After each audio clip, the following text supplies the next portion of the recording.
Ever since I've been a kid, I've always been taking things apart. I've made all sorts of stuff. I've built 3 airplanes. I'm a very technically oriented person. I enjoy working with tools. I enjoy working with numbers, facts, and figures.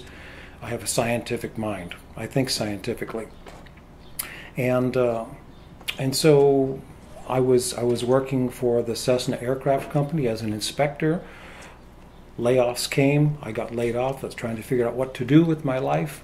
And at the time, I was helping a buddy of mine build a Long-EZ, which is a very, very cool airplane, up at Ramona Airport. He said, "Hey, Bob, there's a guy building a Quickie in the hangar across from us."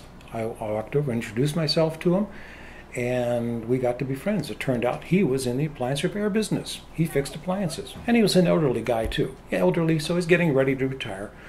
And he knew that I'm looking for something to do, so he said, "Well, why don't you think about doing this kind of stuff? It isn't exactly rocket science, and it's interesting work, and you're in a different location each and every day," which I thought was kind of cool. I mean, I kind of pity the poor people that have to sit in an office, staring at 4 sides of a cubicle, seeing the same people day in and day out.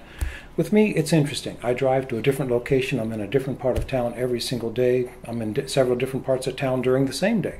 I meet interesting people.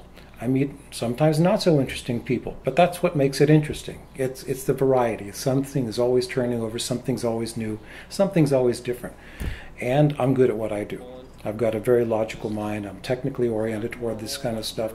Fixing a dishwasher, fixing an oven, a microwave oven, cooktop, it's not hard. It really isn't. It's not exactly rocket science. It does take somebody who knows how to think logically. It does take somebody who understands some basic scientifics, understands physics, understands electricity, understands hydrology, hydroponics, all these different sciences. Because they all come into play whenever you're fixing some of these things. And you use all your senses.